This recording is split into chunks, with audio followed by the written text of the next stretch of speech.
네, 시트로엔 C4 칵투스 원턴 에디션은 보시는 것처럼 이름에서 드러나는 것처럼 한 색깔로 한 톤으로 모두 깔맞춤했다고 보시면 되겠습니다. 저 휠 색깔도 그렇고 옆에 덧댄 저 고무 범퍼, 그리고 칵투스가 투톤으로 루프가 원래 그렇게 처리가 되어 있었는데 원턴 에디션은 루프도 흰색으로 같은 색깔이죠. 차체와 같은 색깔. 앞에서 봐도 마찬가지고요. 뒤에서 봐도 마찬가지입니다. 그래서 차체를 모두 같은 색깔로 이렇게 두르다 보니까 차가 좀 더, 이 차는 또 흰색이어서 마치 찐빵, 뭐 만두 같은 그런 느낌이 들 정도로 귀엽죠. 그리고 트렁크도 마찬가지로 범퍼와 같은 색깔을 덧댔습니다. 트렁크 공간을 보여드리면 꽤 커요. 그래서 지금 촬영 장비들이 실려 있는데 짐 공간도 꽤 큽니다. 여기가 지금 깊이 꺼져 있어서 그런 부분 때문에 더 크게, 더 많이 짐을 실을 수가 있고요. 컴팩트 SUV답게 적재 공간 면에서는 큰 장점이 있겠습니다. 지금 이제 촬영 중인데 보시면 이제 뒷자리가 벤치 시트여서 지금 헤드레스트를 떼냈습니다만 굉장히 편하게 앉을 수 있는 공간이 나오죠. 그리고 컵홀더는 뒷자리에 없는 게 좀 아쉽지만 이런 독특한 수납 공간이 깊게 자리 잡고 있습니다. 그리고 여기 팔 받침도 있고, 그리고 또 재밌는 거는 창문이 이렇게 열려요. 옛날에 그 우리나라 봉고차에서 봤던, 벤에서 봤던 그런 모습이죠. 그래서 완전히 열리진 않고 이렇게 열립니다. 하지만 앞창문은 다 열리고요. 그리고 원턴 에디션답게 여기에 뒤쪽 그 숄더 라인 위쪽에 이런 원턴 에디션이라고 데칼을, 페인트인데요, 페인트 칠을 해놨습니다. 네, C4 칵투스 원턴 에디션의 실내를 좀 보겠는데요. 앞자리는 바깥에서의 개성은 앞자리에서도 드러납니다. 그래서 이제 조수석에 먼저 앉아 보겠는데, 조수석은 들어가 보면 재밌는 게 여기 발받침이 이렇게 높게 솟아 있어요. 그래서 마치 운전석의 저 풋레스트에 경사진 것과 비슷할 정도인데, 이것 때문에 발을 쭉 뻗을 수가 없어서 그 부분이 좀 사람에 따라서는 불편한 부분일 수 있을 것 같습니다. 그리고 수납 공간은 뒷좌석과 마찬가지로 여기도 뚫려 있고 이 위에도 큼지막하게 뚫려 있고요. 또 여기도 지금 음료수 깡통 3개가 들어있는데 공간이 있고요. 그리고 손잡이도 특이합니다. 수납 공간은, 그리고 앞에도 이 센터페시아 밑에도 컵홀더, 작은 컵홀더가 하나 있고 공간, 그리고 12V C가 잭과 USB 잭이 있고요. 대신 이제 센터 암레스트 밑에는 수납 공간은, 별도의 수납 공간은 따로 없습니다. 팔받침만 있고, 그리고 조수석에서 바라본 운전석인데요, 핸들 운전대 모양은 약간 밑에가 평평하게 깎인 모양이라서 좀 더 그립감이 좋게 만들어져 있고요. 하지만 이 가죽이 아니라 우레탄이라서 이 부분이 좀 미끄럽긴 하겠는데 그래도 나쁘지 않은 편입니다. 그리고 레버들은 똑같이 달렸고요. 재밌는 거는 또 이 차는 송풍구가 가운데 2개가 이렇게 있고요. 운전석에도 이렇게 달렸는데 조수석엔 없습니다. 그래서 조수석은 이 글러브 박스, 위로 열리는 글러브 박스 때문에 그런지 모르겠지만 여기에 있어야 될 것 같은데 없고요. 그러니까 좌우를 동일하게 만들기보다는 아예 그냥 다르게 만든 게 특징이라고 할 수 있겠네요.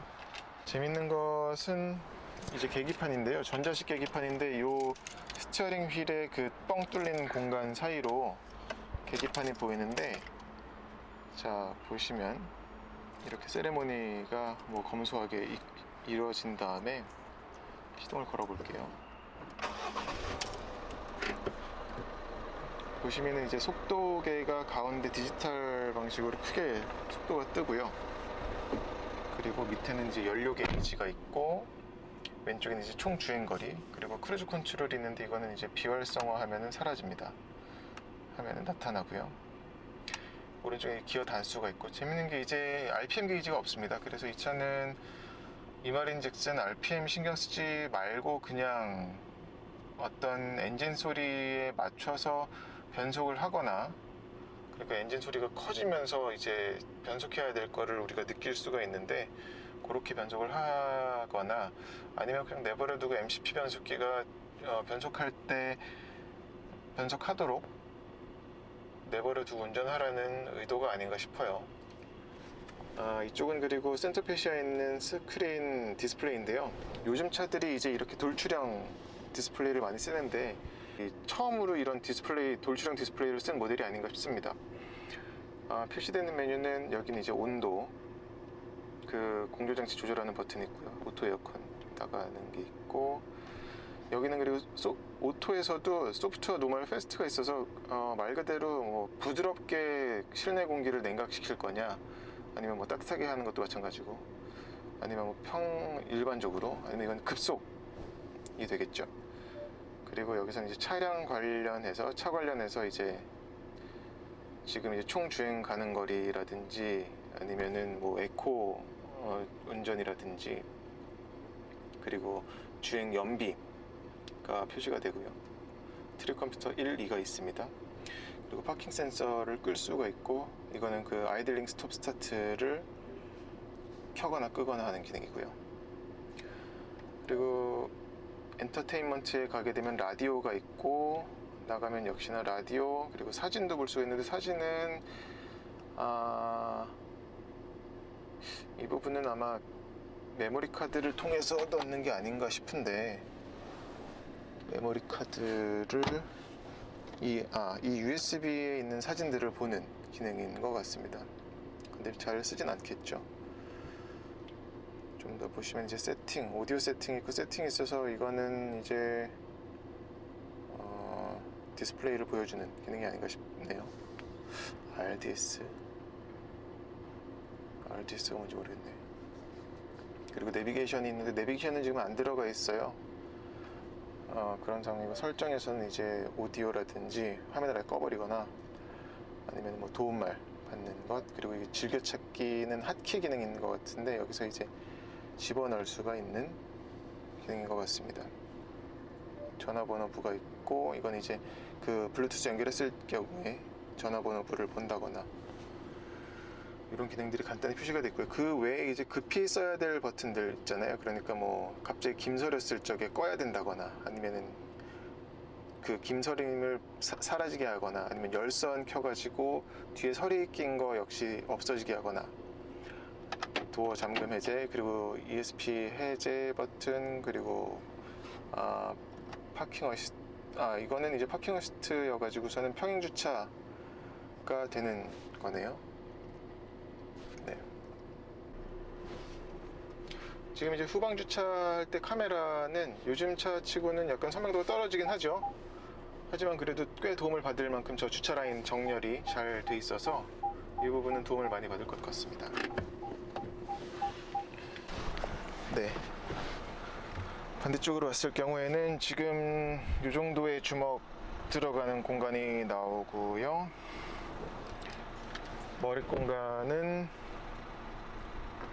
이 정도. 그리고 이제 보시면 이제 팔걸이가 있고요. 수납 공간이 이렇게 2열도 마찬가지로 깊은 수납 공간이, 컵홀더는 없지만 이렇게 다양하게 있어서 역시나 이런 SUV로서의 장점이 아닌가 싶어요.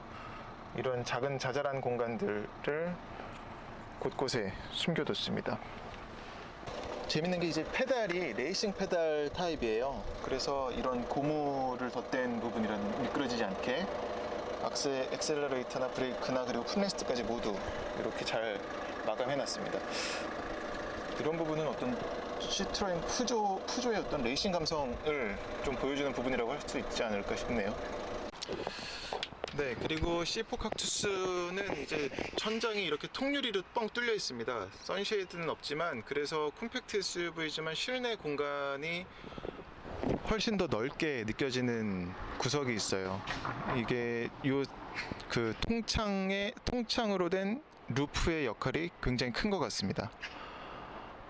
근데 이 부분은 호불호가 좀 갈릴 수 있을 것 같은 게, 아까도 보니까 물론 이 유리에는 필름이 들어가 있지만 그런 자외선 차단하는, 그럼에도 불구하고 실내에서는 느낄 적에 개방성만큼이나 어떤 뜨겁게 느껴지는 부분도 있어서 에어컨을 좀 더 세게 틀어야 되더라고요. 그래서 여름철에는 이 부분에 대해서 약간 좀 껄끄러워할 수도 있을 것 같아요.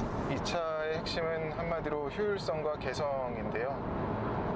겉에서 좀 전에 보셨겠지만 생김새부터가 아주 눈에 띄는 디자인이라서 어디에서도 어떤 슈퍼카나 스포츠카 그런 차랑은 다르지만 톡톡 튀는 개성을 연출하는 외관을 생김새를 갖고 있습니다. 그리고 효율성은 이 차는 1.6L 디젤 엔진을 갖고 있어서 연비가 굉장히 좋아요. 지금 아무렇게나 주행을 하더라도 17km 이상의 연비는 꾸준히 보여주고 있고요. 대신 이제 어떤 성능적인 가속 성능이라든지 아니면 주행 성능 부분에서 주행 성능 부분은 익히 그 푸조 시트로행 차에서 느꼈던 약간 쫀득한 차진 주행 성능을 그대로 갖고 있습니다. 그래서 주행 성능이 결코 모자라다고 할 수는 없고요. 대신 이제 가속 성능적인 부분에서는 약간 떨어지는 게 사실입니다. 1.6L 디젤 엔진이 내는 출력은 99마력으로 100마력이 채 안 되는 수치고요. 하지만 도심에서 주행을 하거나 아니면은 지금 이제 고속도로를 달리고 있는데, 고속도로에서도 그 도로 흐름에 맞게 주행하는 데는 전혀 문제가 없습니다. 하지만 많은 것을 내려놓고 달리게 되는 것은 어쩔 수 없는 사실이고요. 근데 그 부분이 엔진의 힘이 부족해서라기보다는 지금 엔진에 맞물린 변속기, 그 MCP 6단 MCP 변속기 때문에 변속할 때마다 수동 변속기 클러치로 동력 끊고서 변속하는 그런 느낌 때문에 시원하게 이렇게 주르륵 하는 가속 성능은 약간 떨어지는 게 사실입니다. 그래서 그런 부분 때문에 달리기 성능이 좀 부족하다고 느낄 수 있는 건 어쩔 수 없네요. 지금 이 차를 그리고 나온 지는 지난해, 오늘 시승차는 이제 C4 kaktus 원톤 에디션이어서 좀 전에 보셨던 것처럼 외관적으로는 휠이라든지 아니면은 그 루프라든지 전체 차체 색깔이 모두 하얀색 계통으로 되어 있거든요. 하지만 실내에서는 지금 차이점은 전혀 없습니다. 일반 C4 kaktus와 같은 실내 인테리어를 갖고 있고요. 그리고 이제 파워트레인적인 부분에서도 전혀 변화는 없고요. 이 차를 처음 타본 거는 약 4년 전에 유럽에서였었고요. 그때는 C4 kaktus를 타고서는 유럽을 꽤 멀리 돌아다녔었어서 유럽에서 타기에는 참 꼭 유럽만이 아니라 장거리를 타기에는 좋은 차라는 인상을 받았었는데, 첫 번째로는 뭐 다시 말씀드리지만 효율성 때문이고, 그리고 두 번째로는 적재성이 굉장히 훌륭한 것 때문입니다. 지금 성인 남성 4명이서 같이 차에 올라서 주행을 하고 있는데요. 달리고 있는데 서울에서 홍천을 왔다 갔다 하는 동안의 어떤 불편함은 크게 느낄 수 없습니다. MCP 변속기의 주행감에 대해서 잠깐 말씀을 드리자면, 뭐 이미 이 푸조 시트로행에서 사용하는 MCP 변속기는 국내에서 평가가 굉장히 많이 나온 터라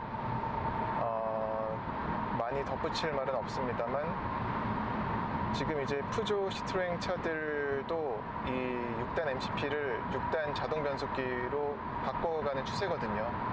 그래서 이미 시중에 나와 있는 208이라든지 2008, 308, 그리고 또 이제 올해 말에 출시할 508 세단 같은 경우에도 모두 이제 6단 자동 변속기가 기본으로 들어가고 있습니다.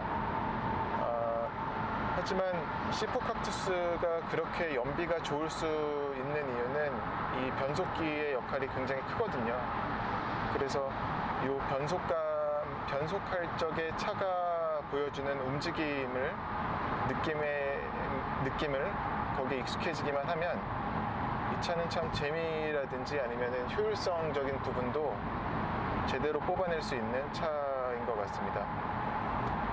이 차는 보시면 이제 여기 운전대 뒤에 패들 시프트가 보이는데 이 시프트 패드를 적극 활용한다면 이런 MCP의 그 이질적인 변속감이라고 해야 될까요? 그러니까 그 수동 변속기처럼 다음 단을 잡을 적에 보여주는 그런 울컥거림을 굉장히 효과적으로 제어할 수 있습니다. 그러니까 지금 이제 6단을 넣고 있는데 시프트 패드를 당길 때만 살짝 엑셀러레이터에서 발을 떼주면 되거든요.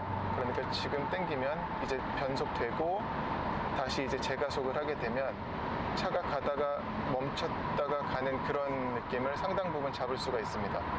감속할 때는 그렇게 하지 않으셔도 되고요. 그냥 시프트 패드를 내리면 자동으로 이제 다운 시프트 되면서 그 엔진 브레이크를 적극 활용해서 이 부분 역시 그 효율적으로 엔진의 효율성을 끌어올릴 수 있는 부분이 되겠습니다. 다시 한번 보여드리자면은 지금은 이제 지가 스스로 변속을 했는데 지금도 마찬가지고요. 그러니까 이런 부분은 지금 이 차가 어디까지나 첫 번째로 바라보는 게 효율성이라서 운전자가 만약에 조금만 느슨하게 엑셀러레이터를 밟고 있는 것이라고 판단이 되면 재빨리 고단을 물어버립니다. 그래서 지금 보시면 시속 78km, 74에서도 6단을 물고 있는데 항상 고단이 연비에 도움이 되는 건 아니지만 최대한 고단을 물어서 엔진의 부하가 적게 걸리게 하려는 모습을 보이죠. 다시 한번 보여드리면 지금 6단에서 강제로 이제 다운시프트 3단까지 내리면 그리고 가속을 하다가 지금 그냥 가속을 해볼게요. 발을 안 떼고 그러면은 지금 이렇게 멈췄다가 그러니까 뒤로 당겼다가 뒤로 무슨 껌딱지가 붙었다가 놓는 것처럼 하면서 변속이 됩니다. 근데 이 부분이 뭐 불쾌하지 않다고 느낀다 그러면 그냥 그렇게 운전을 하셔도 되지만 이 부분이 약간 싫다거나 불쾌하다고 느껴지면은 그냥 우리 일반 수동 변속기 운전할 때를 떠올리시면 될 것 같아요. 밟다가 잠시만요. 잠시 후 100km 과속 단속 구간입니다. 그리고 이 차는 재밌게도 그 RPM 엔진 회전계가 없습니다. 그러니까 그런 부분만 보더라도 어떤 수동 변속기를 조작을 할 줄 모른다거나 아니면 해본 적이 없는 분에게는 조금 더 시간이 걸릴 수는 있을 것 같아요. 이 변속기에 익숙해지는데 걸리는 시간이. 하지만 그렇게 어렵거나 오래 걸리진 않을 걸로 보입니다. 푸조 시트로행의 차진 주행 질감은 역시나 C4 칵투스에도 살아있는데요. 달려보면은 어떤 불안하다거나 막 낭창낭창 거리는 느낌은 쉽게 받을 수는 없는데요. 그런 부분은 확실히 그 서스펜션 세팅 부분에서 익히 우리가 느꼈었던 경험했었던 푸조 시트로행만의 그런 느낌을 잘 유지하고 있는 것 같습니다. 그래서 코너에서는 차가 오히려 그러니까 안쪽의 서스펜션이 확 스트로크 되면서 잘 꿋꿋이 버티면서 돌아 나가고요. 그리고 이제 바깥쪽 서스펜션은 늘어나면서 이제 최대한 늘어나면서 돌아 나가는데 그 느낌에서 어떤 불안함을 느낄 경우는 거의 없었습니다. 그런 부분이 아마 이 차 그 99마력 내는 1.6L 디젤 엔진을 생각할 적에 아마 시트로행에서 적절하게 적합하게 그 세팅을 한 게 아닌가 싶어요. 그리고 이 차는 어디까지나 스포츠 주행을 하기 위해서 만들어진 차가 아니기 때문에 그런 생각만, 그런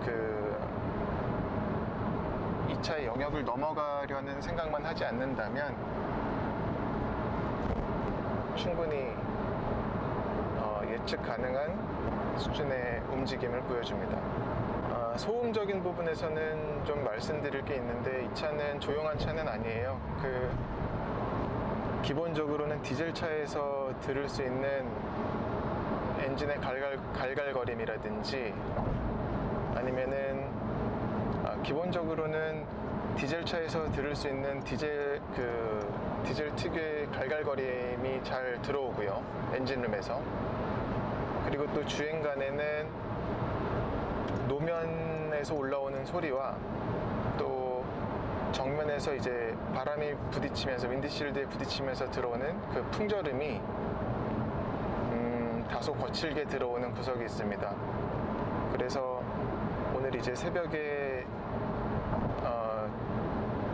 잠 덜 깬 남자 넷이서 오면서 얘기를 했던 부분이, 차가 이제 고속 영역에 들어가니까 뭐 시속 100km를 넘나들으면서 달려보니까 얘기하기가 좀 더 목소리를 크게 내야 된다는 그런 얘기들이 오갔었습니다.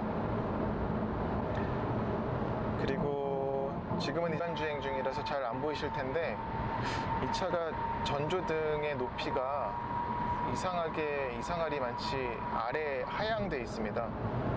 뭐 앞차의 빛 반사를 막아주기 위해서 어떤 앞차에 대한 배려인지는 모르겠지만, 그걸 감안하더라도 좀 많이 어두운 것 같아요. 빛의 밝기도 어둡고 빛이 조사하는 각도도 낮아서 달릴 적에 보면은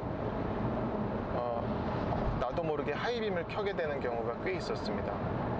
그 부분은 아마 그 앞에 램프 조이는 각도 조절하는 나사로 쉽게 조절할 수 있을 거라고 보이지만, 그 부분은 아마 차주 입장에서는 많이 성가신 부분일 것으로 보입니다. 네, 오늘 만나본 C4 칵투스는 한마디로 천사들의 합창의 7일로 같은 차네요. 그러니까 너무 착해서 성질을 잘 부릴 줄 모르는, 언제나 그냥 옆에서 누가 쌩 하고 지나가거나 아니면 뭐 뒤에서 하이빔을 날리더라도 아니 난 그냥 뭐 이렇게 머리 긁적이던 7일로 같은 모습을 가진 차 같습니다. 그래서 그런 착한 마음씨 때문에 성질 급한 운전자가 운전을 하더라도 개과천선 시켜줄 것 같은 차입니다. 그런 착한 마음씨 때문에 곁에 두면 오래도록 두고 같이 갈 친구 같은 차입니다. 이상으로 C4 칵투스 시승을 마치겠습니다.